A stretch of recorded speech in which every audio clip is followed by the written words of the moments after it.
Here we are at the start of my Ohio trip with Dr. Z amps. Yeah, Nice to be here. What do I call you, Z or Mike? Whatever you'd like. Z's fine. Z's fun. Easy. I like Z and it's fun. And I've been playing through a Dr. Z amp since 10th grade. No. Wow. I bought a Maz 18 in surf green. Nice. This color, like this Stangray right here. Right, from Humbucker. And it has never gone down on me. I've played it everywhere. It's a little heavy, but other than that, it's a perfect amp. Yeah, thanks. So thanks for having us. Oh, you're welcome. You're welcome. Has it gotten harder to come up with original designs for amps, or easier because you have the experience doing it? I think easier, as just like anything. The more you do it, the better you get at it, just like playing guitar or whatever, solos and playing. Yeah, all the years I've been doing it, it does seem to get a little easier. I believe I've designed 57 different models in my 38 years, and they seem to come on a little quicker and quicker now, and I kind of have to slow down because you can't just keep putting out multiple amps a year because then people don't know what to buy. So it does seem to be easier. Inspiration is always great, Zach, and I look to inspiration from guys like Joe Walsh, from Brad Paisley, from Steve Miller, from some of my great artists. And they approach me and say, hey, Z, I'd like an amp that does this and that and has this or has that. And it's a great inspiration because then I go, oh, okay, I never thought of that. Let me see what I can do. And, Joe Walsh is really good at that because Joe is an engineer. Joe knows amps. And there was an amp that I did, and it's still in production now, called the Z Plus. And it's a single-ended amp that has an extra output to make it a dual single-ended amp, a paralleled single-ended amp, which I never thought. There's stereo companies that use that. But the single-ended amp output, that's Joe's favorite. I don't know if you know this or not, but Funk 49, he recorded on a Champ. Right. So that's that single-ended amp sound that he loves. So that was the inspiration to do the Z Plus. And, there's multiple ones. There's this blonde one back here that Joe Walsh labeled, kind of the Bandmaster, the Tweed Bandmaster. And that was from Joe. If you go back far enough, The Who kind of heard the James Gang, and Pete Townsend kind of dug Joe and took him on tour, took him on a European tour. And that's what kind of made the James Gang. They became very popular after that. So they became buddies. And then when they ended the tour, they kind of did what you see like maybe football players do now, where they exchange jerseys after the game. Well, Pete Townsend gave Joe a Rickenbacker, I think, in a high watt stack. And Joe gave him his Tweed Bandmaster that he had. And he always, I never should have gave him that amp. I could never find another one. And then Pete Townsend used that amp to record the Who's Next album, which is probably one of the better sounding Who it's my favorite Who guitar albums. And that was with that amp. So Joe had bought Fender had reissued the Bandmaster.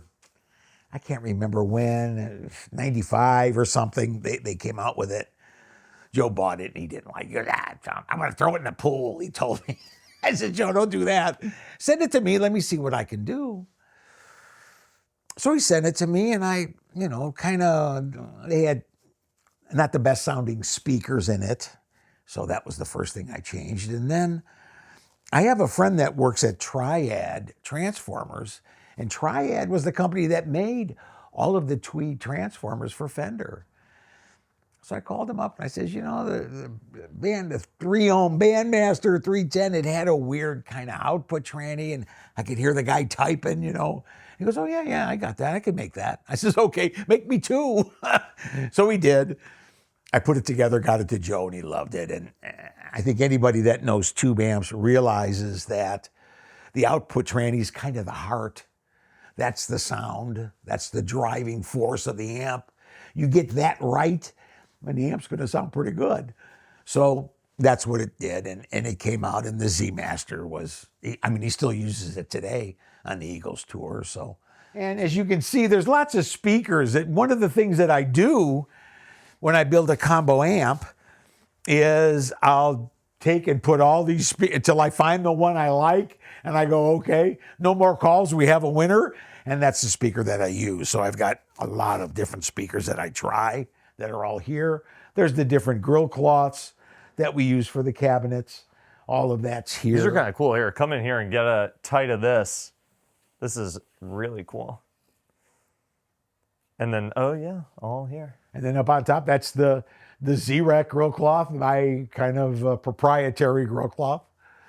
Very cool. And yeah, there is something about your amps that are so uniquely voiced and also just cut through in such a powerful way.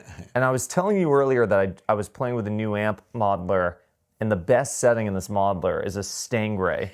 And that one just cuts through and has such a unique capture, but kind of like you were saying, this is 50s technology and you're refining these classic circuits, but what is it that gives your amp such a unique tone? Well, if I had to give you an answer to that, yeah, I would say I was a drummer. Okay, I wasn't a guitar player, I was a drummer. So percussiveness was always very important to me. The same with Jim Marshall. Jim Marshall was a drummer. So when I kind of build my amps, I build them to be percussive, to have good pick attack. That's what kind of makes it fit into a mix on a stage. It allows you to have that dynamics, that touch, that ability to play lightly, play hard, and get all the variations in tone to come from your guitar through the amp. And that's kind of how I design. So that percussiveness is what kind of gives it the ability to cut, in my opinion. What does an amp need to do, though, in order to do that? Like, how do you achieve that within the amp?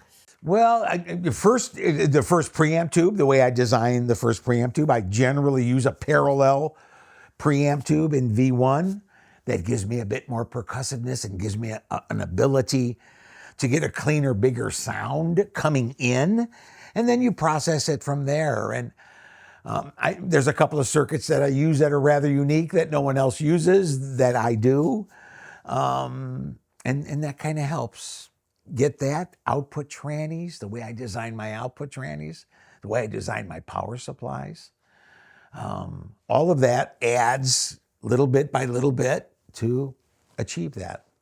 What's the status of tubes right now? Should we be stocking up on them?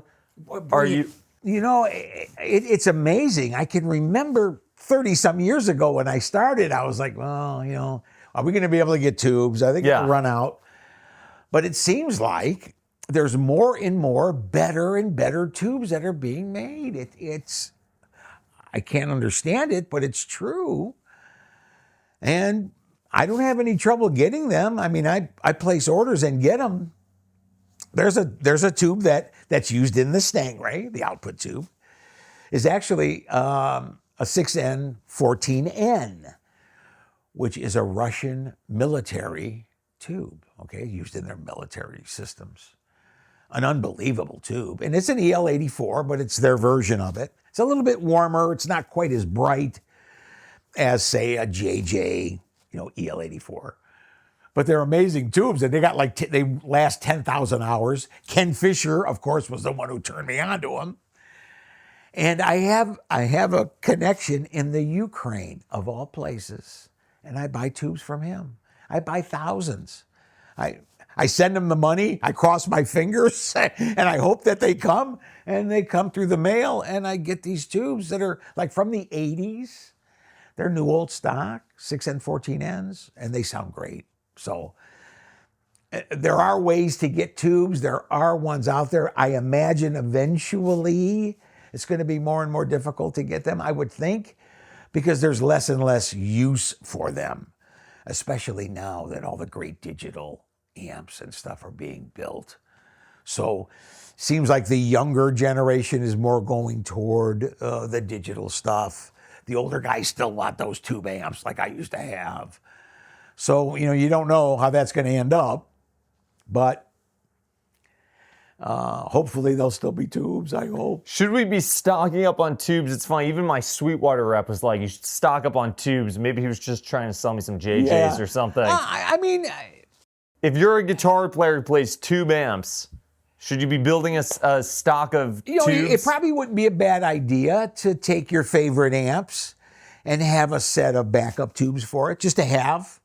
Because, Murphy's Law. If you have them, you won't need them. If you don't have them, you need them. But everyone's got a set of tubes to back up their tube amp. Should we be hoarding these tubes for thinking 20, 30 years down the line? No, because then I won't be able to buy them. Yeah, okay, that's fair. But we don't have your Connect in Ukraine. We don't have that guy. Yeah, well, if you have the money and you have them and you get them, why not? I wouldn't think that would give you a security into the future, I would think. The amps that I build them with the idea that they could be given to your children and your grandchildren. I build amps to last that long. So yeah, they're gonna probably need tubes. But I'll tell you what, the tubes that are built today are pretty damn good. I gotta say, they might not be as good as the old RCAs and Telefunkens and Mullards, but they're pretty good. They're not bad. Telling you about the stuff that comes from the Ukraine, and kind of here's how they come.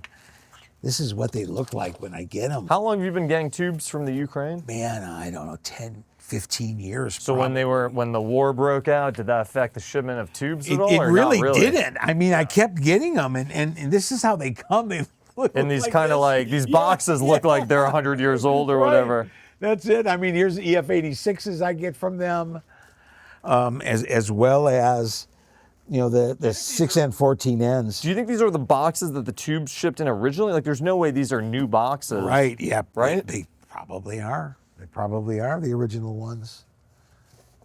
That's crazy. And then we test them over here.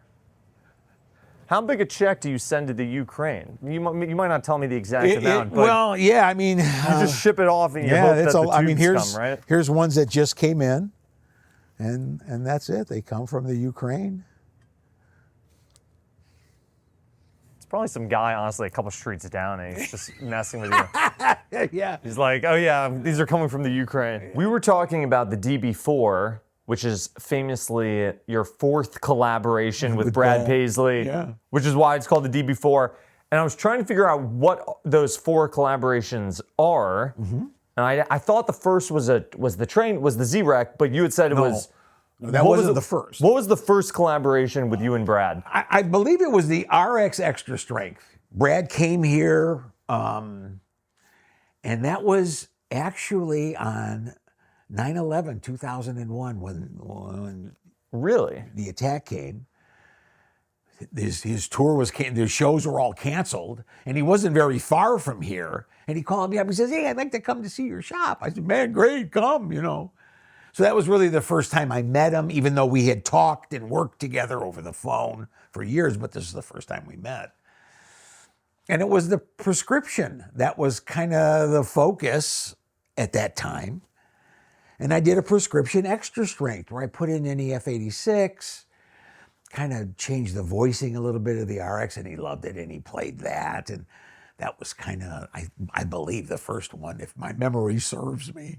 Because he was originally playing, he had one AC30 vintage Vox, and then he found your amps like in a guitar store in Nashville, right? Exactly. And then how the relationship? Yeah, I mean, I remember getting the call. Mike Ease was the name of the store, and they were outside of Nashville. And Mike had this really cool store. Mike had the ability to go and find guitars that no one else had. And, you'd walk into his store and go, "Oh man, my father had, that was the guitar my dad had, or that was my first guitar." He had all this esoteric stuff. Nothing new. The only new product he had in his store was Z-amps. Z-amps. So he calls me one day. He goes, "Man, you're not going to believe this, Z." And I says, "What's that, Mike?" He goes, "Brad Paisley just bought one of your amps." I said, "Who?" "Brad Paisley." I said, "Okay."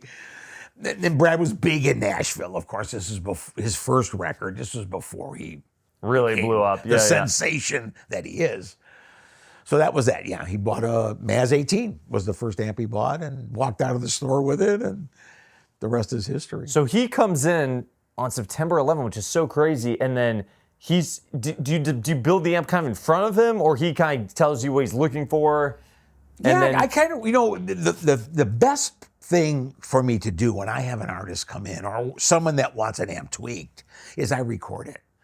I sit there, they play it, we listen to the recording, then we make a tweak, and we listen to the recording, and we listen to the amp again. So that was kind of what happened. He brought in his computer and with Pro Tools, and we recorded it, and he played it, and I like this, I don't like that. Can you change this?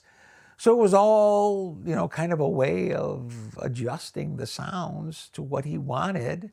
We had it recorded, so we had it kind of on paper, if you will, what it was, and went from there. And did he leave with a new amp, or then you kind of worked on it? Yeah, I worked it and then sent it to him. And then you sent it to him, and then he took that on the road. Yes. And then what were the conversations that started to create the Z-Wreck? Which was the next collaboration, right? Well, that was kind of more his connection with Ken Fiser, which was going on all the time. He always had an original train wreck and whatever, and Ken loved Brad. I mean, Ken was a telly player, and he just man, the guy's great. I love his playing. And you interviewed him. He's just such a wonderful guy. Yeah. He's like you and I are talking right now. I mean, it's like you've known him all your life. Yeah. He's just so friendly and so open, so down to earth, which is a little bit of a rarity in a rock star, if you will. I mean, they all are a little esoteric in their own ways, but Brad's a great guy, and Brad and Kenny got along really well. And that's kind of how it grew. Kind of did an amp. I sent it to Kenny. Kenny tweaked it up. We sent it to Brad.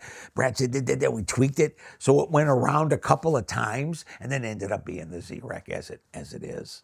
So it certainly was a collaboration of three people, not just me, not just Brad and Kenny. And kind of came up with a kind of an AC30-ish kind of design that was a little bit train wreck-ish in a way. Kenny's the one who named it. Kenny named it the Z-Wreck, and that's the rest is history, I guess. You never even met him, right? You just spoke to him on physically, the phone. no, not physically.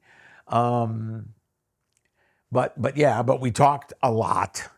Kenny loved to talk on the phone. I don't know if anybody that has reached out to him, boy, he loved to talk, man. You get on the phone and be like, I better have an hour. Yeah. Because that's just the way he was, So you would you would make a chassis or you would make an amp and ship it to him? Yes. And then he would work on it, and then it would go to Brad. Right. And he would play it, and then he would send it back to you. And how long did that process last? Not that long. Yeah. Not months maybe. And it kind of dialed in pretty quickly.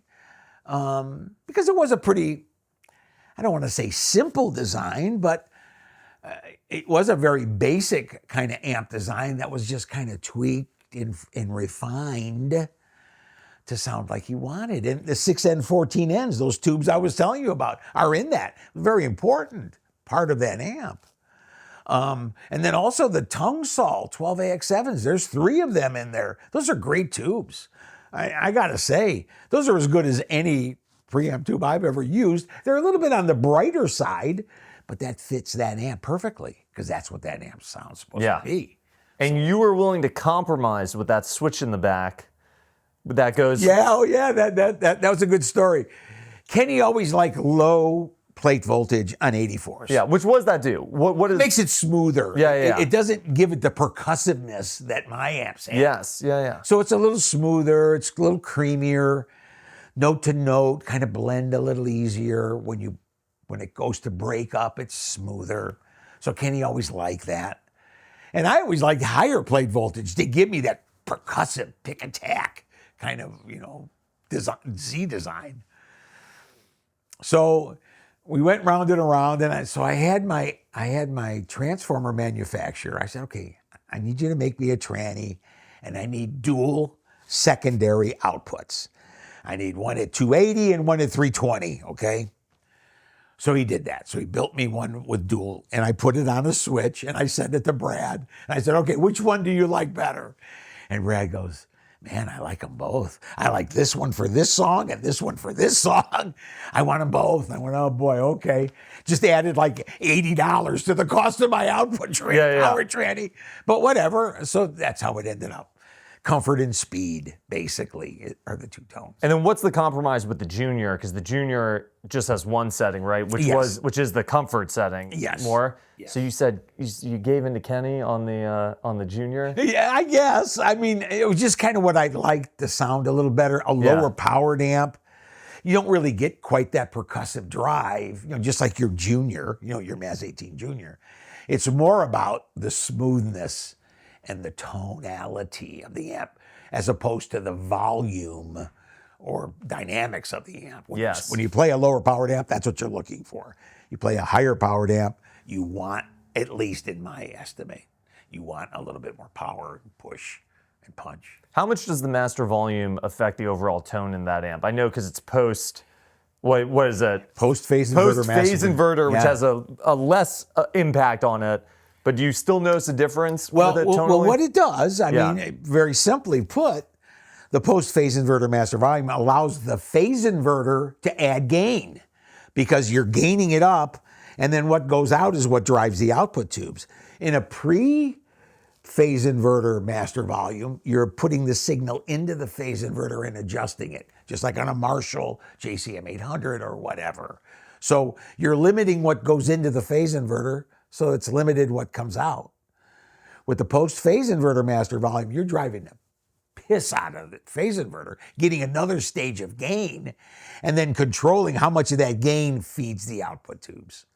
So that's the difference. So if you A/B to a Z-Wreck and a Z-Wreck Junior with the master volume, you set them at the same level, same settings, is the tone going to be basically identical, or is there a little difference with that master volume? There's certainly a little difference because of the output tranny. Yeah.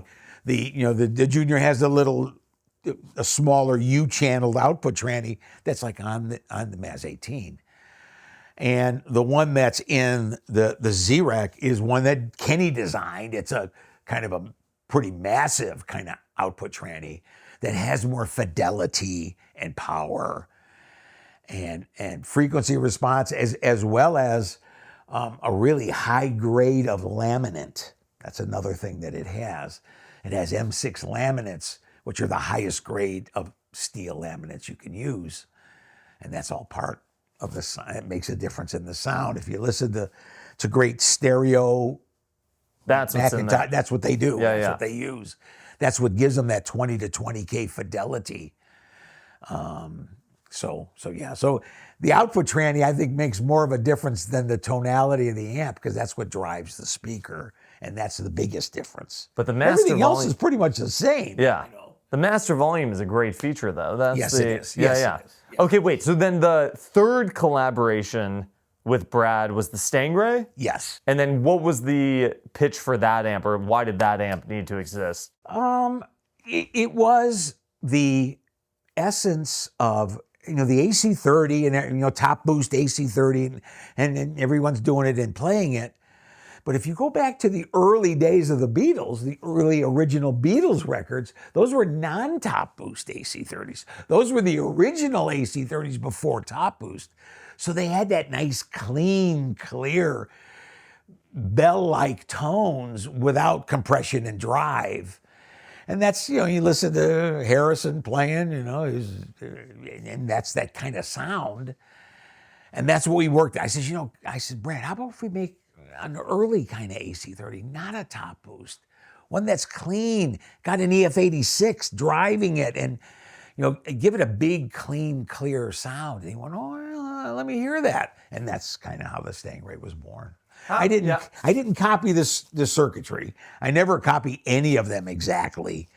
I always put in a little bit of my own seasoning, to make it. But that's basically. How do you learn about these circuits though? Like, are you tracking down these circuits, and do you go and find these amps and find, like, where do you go to find, like, how do you get that information about that amp? It's amazing how much is on the internet. Yeah. And one great example of that is the Z80. Okay, yes. the Z80. I never knew much about it. I never knew much about that amp. But one day Brad says, hey, you got to hear this. I picked up one of these from England. You got to come in here. You got to hear it. So he played in Cleveland one night. He brought it with him and he played the amp. And I'm like, wow. He says, you think you can make something like that? And I said, well, let me see what I can do. I'll try. So I went online and it was amazing how much information there is about this amp. And they only made about 360 of them, is what Vox originally made, of the cathode biased AC 100/80s, okay? They had problems with them. They caught on fire. They had all kinds of reliability problems. So then they switched to the fixed bias AC 100. And that amp kind of ended up sounding like a 100-watt Marshall to my ear, It wasn't the special cathode biased amp that the 80 was. But there was a ton of information about it, Zach. And I'm looking at schematics. I'm seeing what parts guys changed. I'm looking at all of the chassis and all of the history. And that helped me design it and make it. I started working on it going, man, this is unique. Because, there's 4 cathode bias resistors for each tube. So each one it's kind of a Class A amp with 4 tubes, all Class A combined. And that's what gives it its unique sound and its feel. And there's also a paraphase phase inverter, which is another weird, unique design that had. So yeah, and all that information's available. I mean, if you dig and dig, it's amazing how much stuff is out there. Yeah, and then how do you decide where to put your taste into the amp or your spin? Kind of as I'm building it, I don't want to just copy it exactly. And I look at it and I go, well, this might sound a little better. Or I have these parts. Let me see how I can integrate them into the design. Because a lot of the stuff isn't available anymore. Zach, there's so many of the, caps and things that aren't made anymore that are a big portion of the sound. So I got to use what I have, and so I integrate it and change it and, just try to dress it up to sound as best I can with what's available. Yeah. Okay, just so we have the record of the last collab that we haven't talked about, the DB4, which came before the Z80, and then what was the pitch for the DB4? It's been talked about, but... I don't know. That was, I had a rotary switch for the tone control, which was, unique. I did use what I thought was kind of cool. It was a preamp tube, the 5879. The 5879 is a pentode preamp tube, and its claim to fame is it's Les Paul's tube. It's the tube that Les Paul put in the GA40 that Gibson made, the Les Paul amp. That was the tube he loved. You play a Les Paul through that amp, and it's like, oh man, I can see why he liked it. This sounds amazing. It just has the frequency response and balance that just really handles the low end of a Les Paul and that lower mid sound.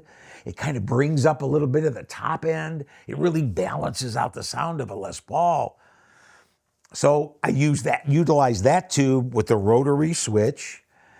And, this EL84 output, basically the same thing. And that was how the DB4 was born. So it was rather unique, different, all different components in the front end.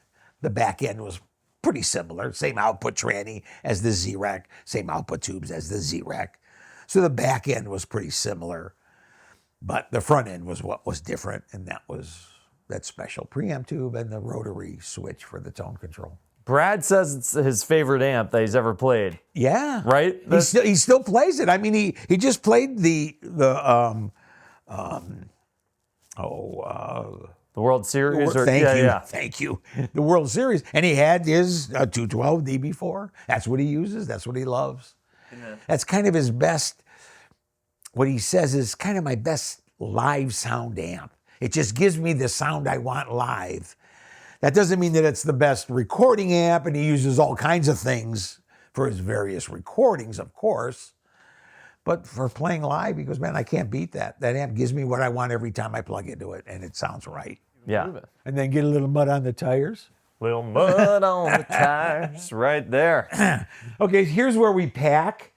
One thing that I do that other manufacturers don't, that's kind of unique, is I do use Sealed Air's blow-in foam. So when you get a Z amp packed, it's got foam around it and protecting it. And it was something that I learned when I worked at GE. When I worked at General Electric and we would send an X-ray, a $10,000 X-ray tube to a hospital or whatever, we would use this to pack it and it would get there safely and it would be well protected. So I says, you know what? That's what I want to do with my amps. I want to use this system. It's rather expensive because it is petroleum based. So of course the price goes up every time I order it, but it works really well and it's quick and it really does protect the amps. And so there's all the boxes and everything's packed. There's a couple of skids that'll be going out to dealers that are sitting here. I think this one's going to high voltage in Tennessee, Nashville. Yeah, right there. In Nashville, yeah. Great store. Great Killer. guys. Yeah. And you've got some Z-Wrecks right here getting ready to ship out, Yes. it looks like. I believe these are the updates, the Mark II updates that we do. And we do quite a few of those on all of our older products.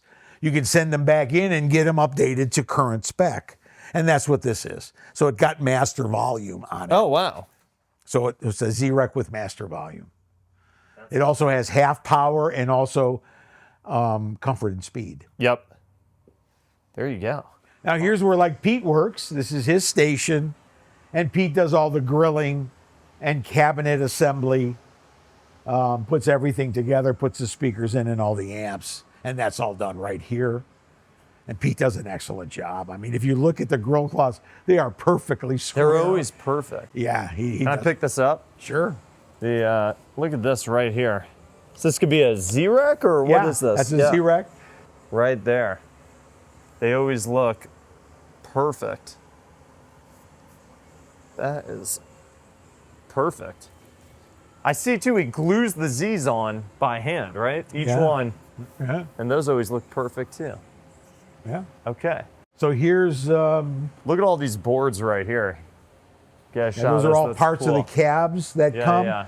We don't build cabinets in-house. We don't have a wood shop, but I do have a great manufacturer that makes my cabinets and we get them. And then, wait, they come and then do you assemble them like Yes. from this? Yeah, as you can see here,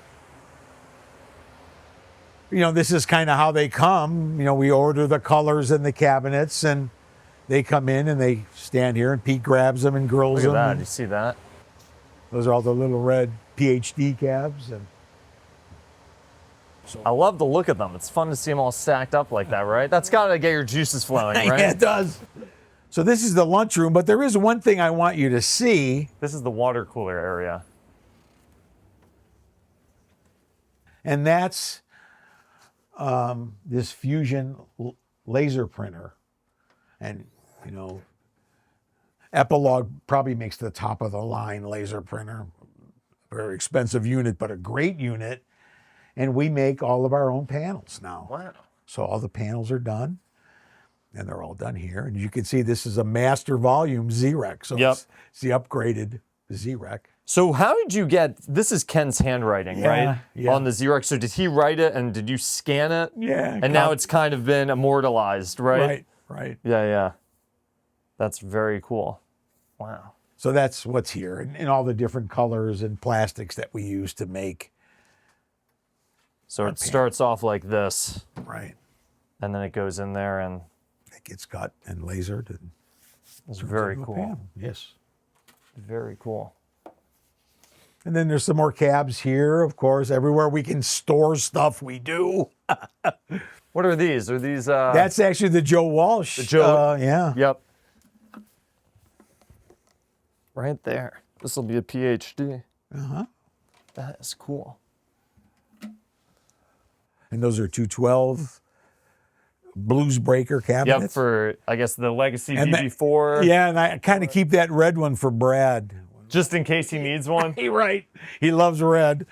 You know, more stuff, more chassis, more cabinets. He does love red, right? Yeah. Yeah, he does. But you know what? He's changing to blue. He will- The last time I talked to him. He wants blue. Yeah, he goes, man, I love the blue. I want the blue now. I feel like he goes back and forth. Like on the H2O tour, he was Right. using blue, Exactly. and then he went to red. Right. There's me and Steve Miller. Steve's been playing my amps for so long. How killer is that? Amazing guy. A good friend.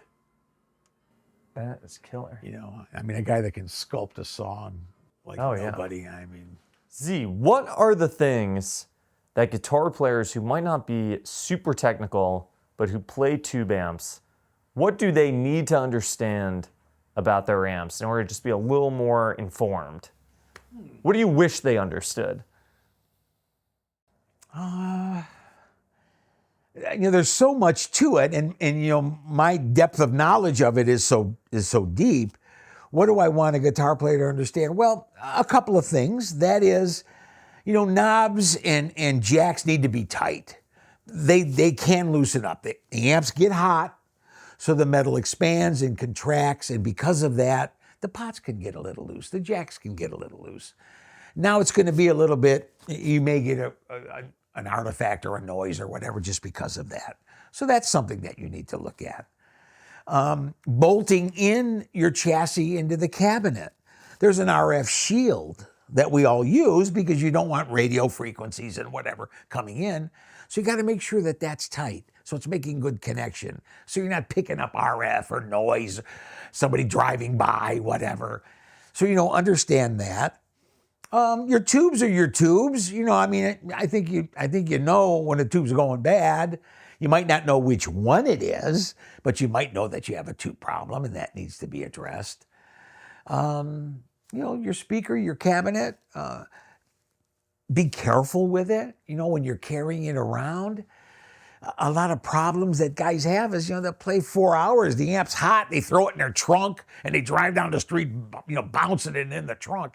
That's not the best thing for a glass tube amp, honestly. Treat it a little bit, get a cover for it, you know, a soft cover or whatever, and treat it a little bit better once you're done playing with it, once the end of the night.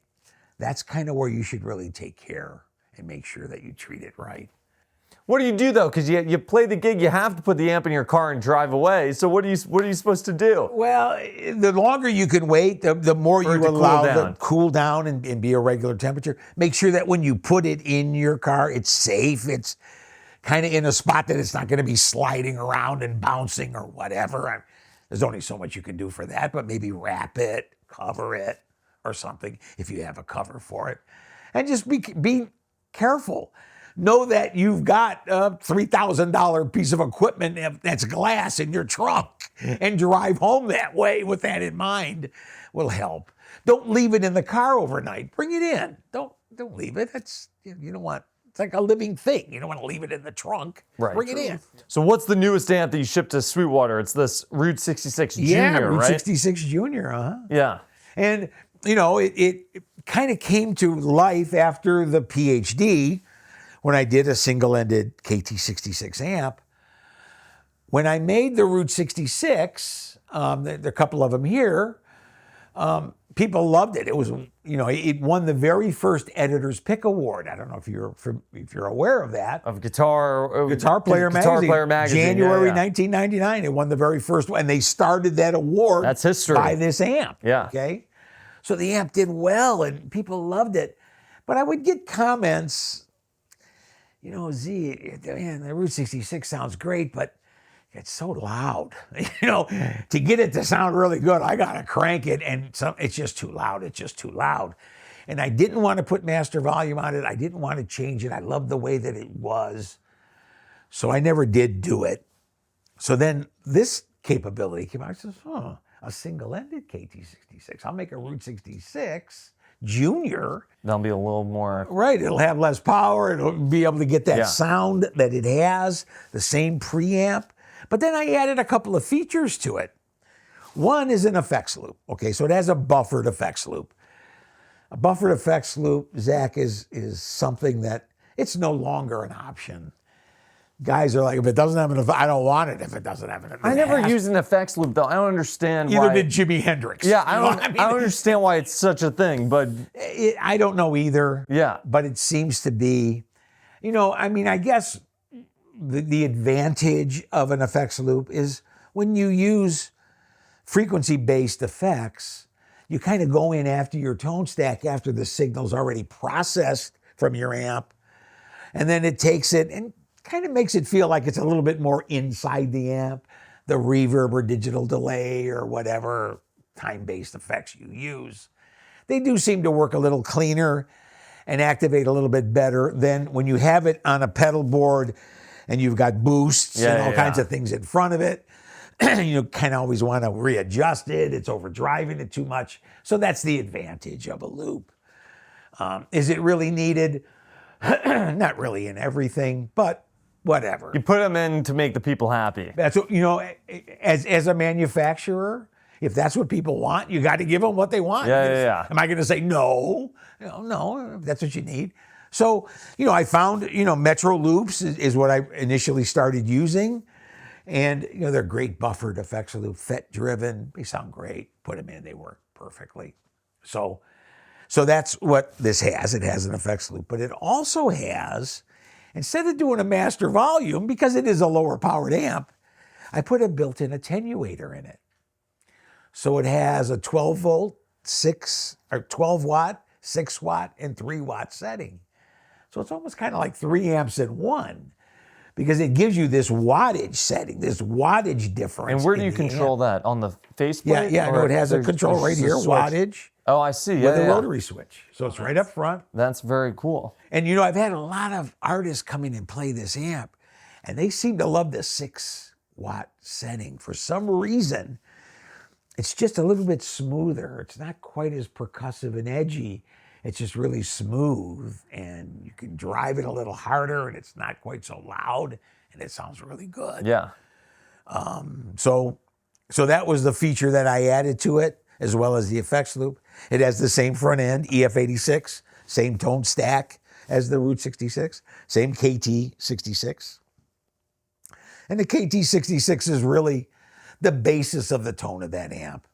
The KT66 tube is just such a unique valve. And, as an example, Macintosh will probably make the top of the line tube stereos. They use KT66s in their MC30s and whatever because of the fidelity response of the tube. And one thing I like about it is not only its frequency range and its bandwidth, but it has a little mid hump. And it really works well with electric guitar. It just kind of fits on an electric guitar almost perfectly. A 6L6, it's a nice tube, good drive, nice power, but a little bite. There's a little bit too much bite on that top end of a 6L6. If you listen to a twin reverb or whatever, you'll know what I'm talking about. EL34s, they've got a nice mid-range response, but their low end can kind of be a little flubby at times and not be right. So everything has their pluses and minuses, of course. But the KT66, to me, there is no negative. It's all positive, and it really works well with guitar application. At least that's what I found. Here is a room where, I do have a forklift because I don't have a dock, so I have to have a forklift to get in and out of trucks. See, it's freezing in this room. Oh, yes, it was the garage. Oh, my God. You didn't heat it up for me? No, sorry. Oh. Do you need a coat? Yes. Well, here's all chassis, everything that I have made here in Cleveland, all my aluminum chassis and boxes, transformers, everything is here. So is it basically the same chassis for every amp? No. Each one is different. different. There are 4 or 5 different chassis Different that I ones. use. This is the Z-Wreck chassis. This is the Z-Wreck chassis right here. Check that out. And instead of being like self-tapped, like so many chassis are, I have stainless steel PEM nuts. So you're screwing into a PEM nut. You're not self-tapping the chassis. So that's aluminum, and they're great. Killer. Put that back. Okay. Badass. I love it. You keep a red blues breaker just in case for Brad, right? Yes, just in case. Just in case. You need one. Here's where we make the boards. The boards are all pinned and built here, so they can be assembled. These are the turret pins, drilled and pressed and put on the boards. That's cool. So all of these are made. Those are all like master samples, Yep. right? That they build and drill. Tube sockets right here. This is really fun. Right here, tube sockets. All the things that you recognize as a guitar player. Here they are in buckets of them. Right. All this is fun. All the mechanical parts are all here. You know, resistors and all of that. All the, you know, the 200 parts that make up an amp. Oh, yeah. Here are chassis. So these are all ones. You know, a Joe Walsh prototype. I mean, all different kinds of stuff that we've had. Here's Brad's original DB4. Oh, wow. So this is kind of like the museum Kinda. section, the archives. And then new ones come here. And then there's some shop units that we use for troubleshooting and whatever. You know, we've got chassis here. So that's that. When did you start using these knobs, which I really love? They have just the texture on the side of them. Yeah. And they just have a look, too, that's kind of classic. They're coined edged, Yeah. call it. And it's just a great feel. And I Have you started always using used them. these? Yeah, well, Yeah. not always, but I did start using them. I said, man, I really like these. They work well. They touch well. They've got a nice line. You can see them. Yeah. They fit really well. And that's what I used. So, They're great. yeah. So here's where my builders build and guys are working. Here's Zeke. It's Zeke, what's happening? What are you working on? I'm just testing some caps right now. How do you do that? Just put it into this thing, and then, you know, whichever side that all the lights pop up on here, I'll show you kind of. So that's the side. The side with the less lights is the side with the foil on it. So I just, you know, mark it, and then, yeah, put that on the board, and I just do this for all of them. Oh, my I've God. been doing this for about an hour now. Got all these here. And then That's go what, through, do all the orange drops and stuff like that. that's what you got to do. Yeah. How tedious is this job? It's kind of tedious. Kind of tedious. You know, you got to go in and adjust for all the different values and stuff, and then, you know, you hit the button, and then it does the exact same thing for both sides. So, you know, that gets a little annoying sometimes, but it's okay. You know, Someone's got to do it. These are the legacy chassis that we use if we need to build them. There's 8 different legacy builds. So there's always one kind of ready to go. Is that that we can look at. Yeah, a guy can build and compare if we have to. So there's a DB4, there's the Stangray. I know you said you might want to hear those. I don't know. Other workstations, guys at lunch. So I was telling you, I was playing this Stangray simulator, and I said, oh man, I should look into one. So I was looking at your website, and it's been moved to your Legacy series. Yes. So what is what's the situation with the Legacy versus the main line of guitar amps? Yeah, I mean, thank you. I appreciate you asking that. The Legacies have done really, really well. I'm amazed at how many orders we're getting. And, you know, if you think back to it, if you could go back and buy a 59 Les Paul at today's prices, a new one, boy, wouldn't you do it? You Yeah. know, and that's basically what this is. I'm building you an amp that maybe is 15 or 20 years old, that's no longer in production, and I'm building it fresh for you with a lifetime warranty at a very reasonable price. And like I said, the nice thing about selling them is that I get 2 kind of responses most often from the players. I had one and I sold it and I never should have sold it. Or I wanted one and you guys discontinued it before I could get it and it wasn't available. So those are the 2 kind of guys that are buying the Legacies for the most part. And they get them and they love them because, I remember, this is what I wanted.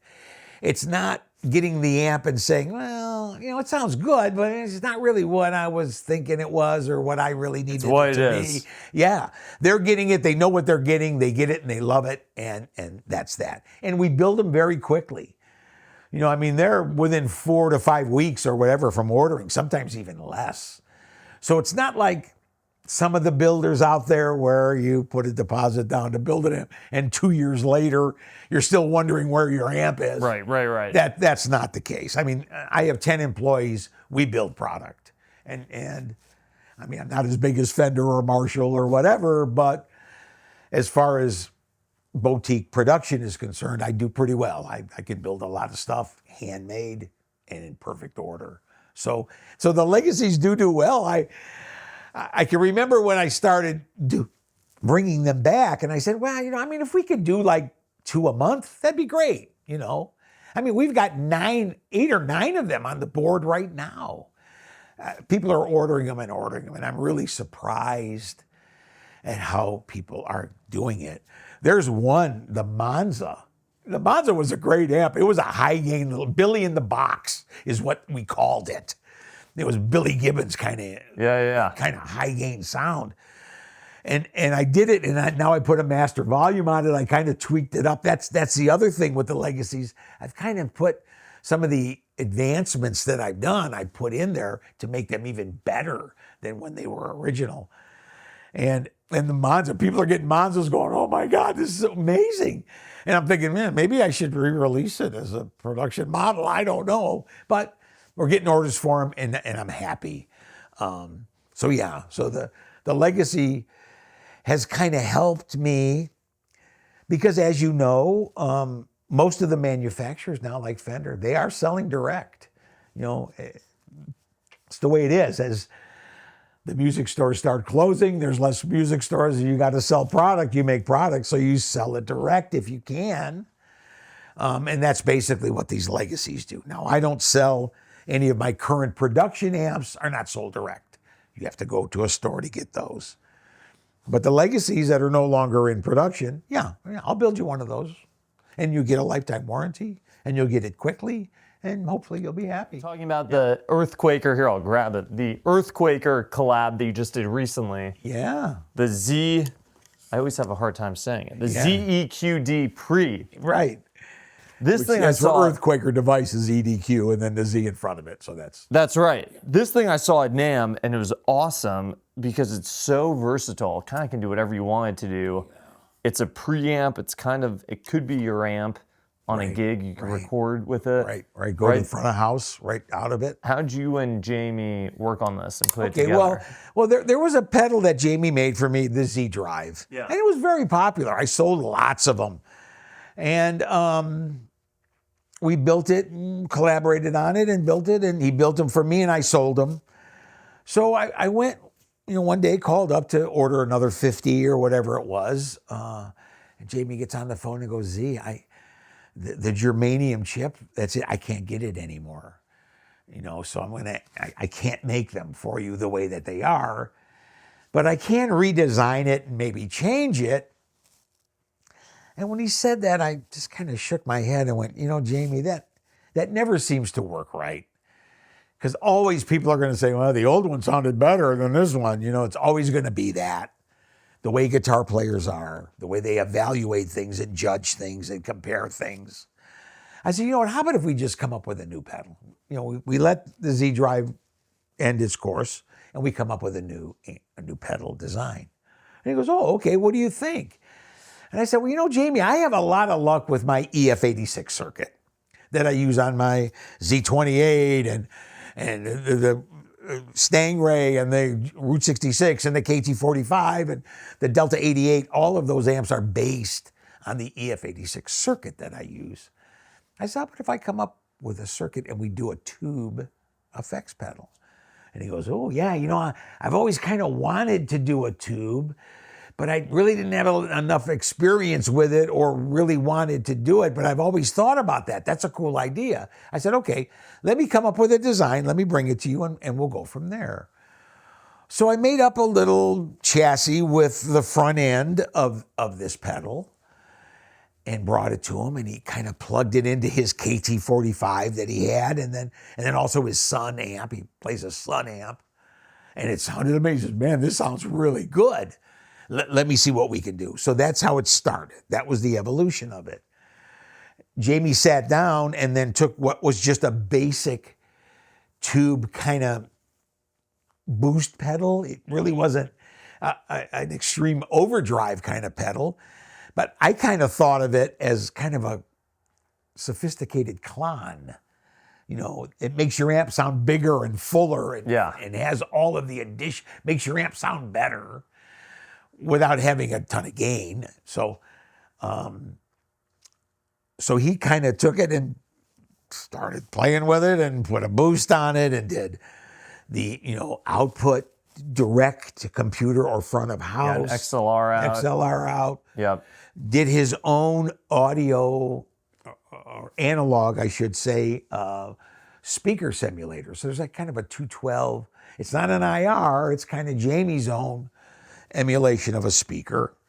That's on here. And then also the headphone. He's got a cool kind of headphone amp that he builds as a pedal. Yeah. And he plugged it in and says, listen to this. And I'm like, man, I never heard a headphone sound so good. That sounds amazing. So that's what he added to it. He took that basic front end and you have an in and an out, a send and return, whatever, that would work in the front of an amp as a boost or an enhancement, I think would probably be a better word. Or you could drive front of house with it and not even have a pedal. And I've got 2 or 3 artists that have written to me and said, Z, I have to travel and I have to play and I can't bring an amp. It's so difficult sometimes when I'm running to a place to play. I took this pedal and I used it in front of house. It sounded amazing. So they were able to just have this pedal in their guitar. Play a gig and rock. And just go right in and have their sound. So that was great. People use them for recording. You want to plug it into your computer, do recording stuff. You have your headphone jack, so you're at home playing, no sound at all. You don't have to worry about anybody else telling you to turn down or whatever. And it was really effective. He added all these features to the basic idea that I had and just made this well-rounded analog pedal. Because this isn't digital. This isn't, you don't have to read 20 pages of a manual. You just plug in and use this, and it's all analog. And I think that's what a lot of guys really love about it. It's like, oh, okay, cool. Here's something I could just use, man. I don't need... It's self-explanatory. Exactly. You know how to use it before you even plug touch it. in and you play, Yeah. and it sounds great. It's really cool. I was playing it at NAMM, and it sounded great in the headphones Thanks. and everything there. And it looks cool, too. I like the way it looks. The one thing about it, of course, and it even says that it does need a high current 9-volt supply. Okay, yeah, So, yeah. I mean, it says 500 MA on the top here. Oh, yeah. Does it come with a power supply? No, it No, doesn't. you got to go power supply not included. Right. You need your own power supply. Yeah, but it has to be a high current for it to be able, because it does run the tube at 200 volts. Yes, yeah. So, it doesn't run the tube at a low voltage, it runs it at high voltage. So to generate that high voltage, you need a higher current 9-volt supply. What have we left out in the conversation? We left anything out? Anything that hasn't been covered? Well, I do have the new attenuator that will be released. Kind of the little story behind that is, for years and years, I built a Ken Fiser air brake, which had these huge, ohmite resistors, one fixed and one adjustable, that made up the air brake, and it sounded really good. And it was a great kind of live device, basically. Give you a couple of clicks down if the sound man tells you you're too loud. But the problem is those resistors aren't available anymore. I can't get them. As you know, a 6-inch power resistor isn't in your cell phone. They're just not used in electronics components anymore. So they're harder to get. So I said, well, I can't get those anymore. Even though I was still getting orders for them. People wanted them. It was amazing. You see a lot of those. It was just all amazing over how the many I place, yeah. sold of them. How many do you think you've sold of them? I didn't Thousands? serialize them. At least. Yeah. At least thousands, yes. And so I said, okay, well, I got to design a new attenuator, and I'm going to put in a reactive load. I'm going to put in a coil so that you get the speaker type response. The thing that a fixed resistor gives you that people don't like when they talk about attenuators is that it clips everything off evenly. Low end to high end, everything gets cut. That's not how a speaker operates. A speaker kind of has a bell type curve, meaning it comes up around 80 hertz, you get a nice mid-range response, and then around 2 to 3K it rolls off. So that's kind of this frequency response of a speaker. And it's also the octave range of a guitar. So that's why it's a guitar speaker and it fits. That's right. So by adding a choke to the attenuator, you simulate that sound a little closer. So now you get a little bit more mid-range. So now it feels nice on your fingers and it sounds natural, just a little bit less volume. So that's what this does. Works And it's very simple. It's inexpensive. I mean, there are attenuators that have multiple features and boosts and variable thises and that's, you know, $800-900 or whatever. Yeah, that's all well and good. But to me, it's always been make it simple, make it reliable, make it useful, make it sound good. So I didn't make it any lower. I didn't make it any higher. I mean, I made it so that my ears said, that sounds right. And that's what the new pedal is. And it'll be released very soon. It's the best. Yeah, thanks. I love it. I love it. I gotta get my hands on one. I've got a brake light in the back of my Right. of my Maz 18, which works great. It's never let me down. That was a great thing. I mean, when I kind of came up with the idea of, you know what? Let me make this so that you could put it in a PV and you could put it in a Yeah, Fender. you can put in anything. I mean, I sold, I don't know how many. Yeah. Unbelievable amount. How many royalties did you pay Ken? You always say this in your videos. You go, he made me pay royalties. He said, as long as I'm still alive. Yeah, I said, Kenny, you know, I mean, I've been sending you thousands of dollars, you know, all these years. When's it going to end? You know, I mean, you sent me a drawing, basically, you know. And I've bad blood there, Z? Were you a little bit annoyed? Just as a businessman. No, not that I was annoyed. I Yeah. appreciated him giving it to me and sharing it with me. And I was really the only one, I hate to say this, but it's the truth, that paid him everything. There were other manufacturers that built That ripped Kenny's him off. copies and they didn't send him shit. Yeah. You know, after a while they didn't. I always did. I made the agreement with you and I live by that. So I said to him, you know, when's it gonna be paid, Ken? As long as I'm alive and you're making them, I want the money. I went, okay. So unfortunately, Ken did pass away. I did send a pretty large check to his mom. He lived with his mother. Kind of a final payment, if you will, or whatever, kind of a consolatory. And I got a very nice letter from his mom that I've kept. So yeah, so that's all kind of that went. But you know, Kenny was, I guess the one thing that Kenny had was he never felt that he got enough respect or enough recognition for how good he was, how much of a genius he was. And it is kind of true, but he worked in his mother's basement. He really didn't have any marketing. He didn't really have anything but people talking about him. You got to work it. You know, you got to market whatever you do. And Kenny wasn't able to do that. Kenny was more concerned with how could this cap sound better than this cap? And how can I make it better and better and better sonically? So because of that, his business never did grow as it should have or could have. And he always kind of felt a little, you know, as good as my stuff is, I should be more bigger and better and whatever. And that's only natural, you know. I mean, I would think anybody would think that. So, but I always paid him. I would send, and he would. I got. You know, he would send me he would fax me. You know, Kenny didn't. That's pretty much how we corresponded. I have a pack about that thick of faxes that we sent back and forth to each other. And you know, he would get his I'd send him his $100 bills for the month or the quarter of sales of the attenuators, and he'd appreciate. Oh, thank you. Yeah, I got him. Thanks a lot. You know, blah blah. So it was a nice relationship that we had. I respected him for what he was, and he also respected me because I'm an engineer. There were many people that would call Kenny that had a knack. I could solder. I'm a guitar player, but they really didn't have. You really knew what you were doing. They didn't have a clue about engineering. Yeah. Kenny kind of appreciated me because I did. Because I worked in medical electronics, because I had a background and a degree. And because of that, I was at a level that he thought was equal, or not equal, but comparable to what he should work with. Buddy. Buddy's been with me What's forever. happening, buddy? Builder, tester, he does it all. Buddy does everything What here. chassis is that? What are you building, dude? Z28. Oh, Z28. Nice, nice, nice. It's looking good. Buddy's in there doing his thing.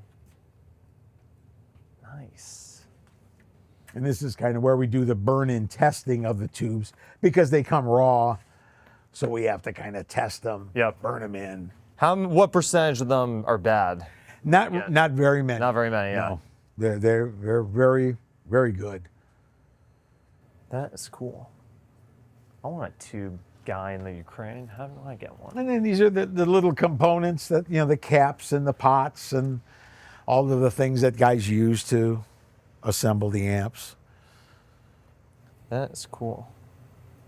It's amazing how many parts and how much stuff Yeah, goes in every time. All right. Keep it moving. Is my signed picture from Jim Marshall. No way. Yeah. I what a wouldn't have great even guy. guessed. Like, I have no idea what he looks like, but there you go. Yeah, it's Jim. That's awesome. And this is where my daughter sits. She does all my accounting. Here's my desk. I was telling you about the Route 66. That's the award. Yeah, that's the original award that they sent me in '99 for the Dr. Z Route 66. That's killer. Editor's Pick Award that they started. And this is what he feeds his employees right here. Yeah. Well, cat food and, actually, I've got a lot of feral cats that come around here and I feed them. You're not supposed to feed the cats? What are you talking about? Why not? I don't know. I love them. Because then they come back. That's okay. They're cool. I love little cats. That's fine. So- They know that this is the place to come to get some cat food. So pretty much that's the shop. I mean, you've kind of seen the whole place. Killer. Basically, I bought this building. I bought this building first,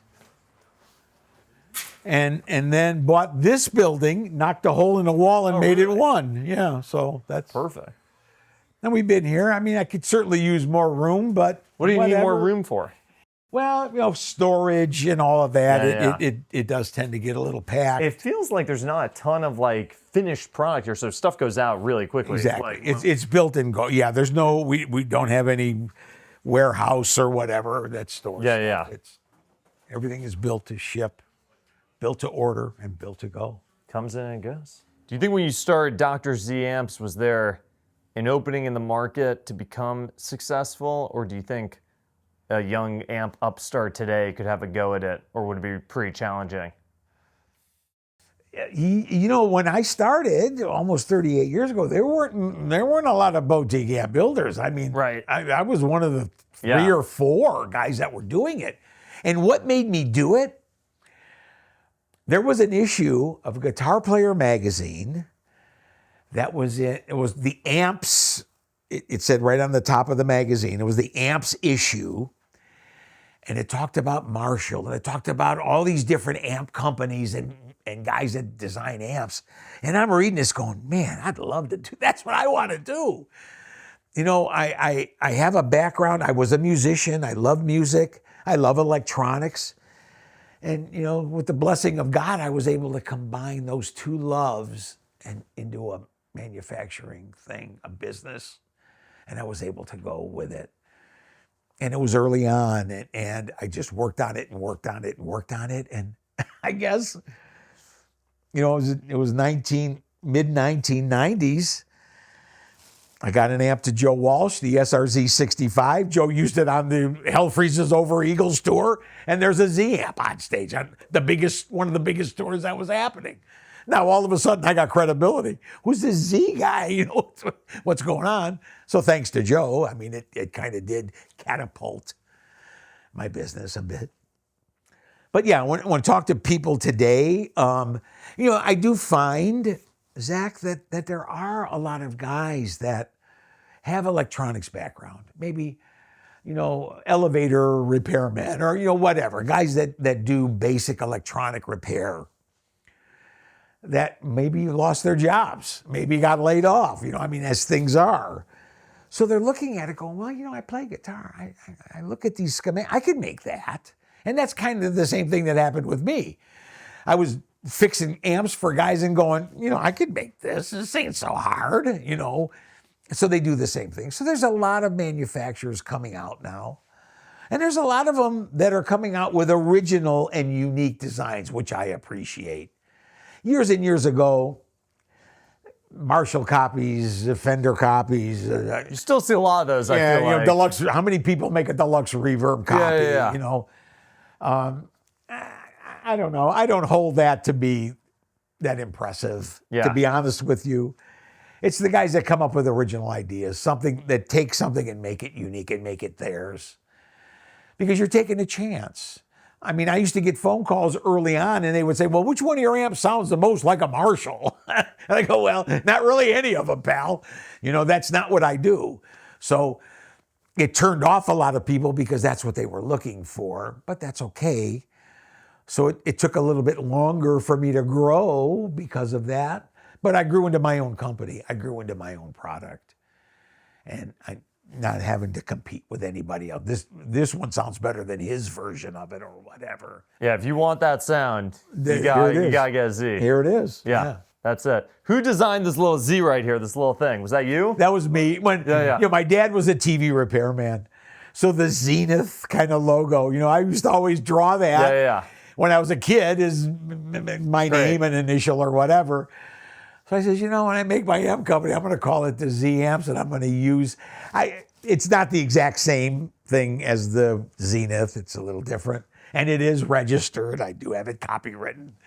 But yeah, came from that. Did I miss anything, or that's I don't think so. That's it. There you go. The Dr. Z Factory Workshop Tour. How great is that? I love it. All right, we're going to go play some amps right now. Thanks for watching. Don't forget to subscribe. We're here with Dr. Z. See you next time. Yeah, thank you. Okay, what amps do you want to play?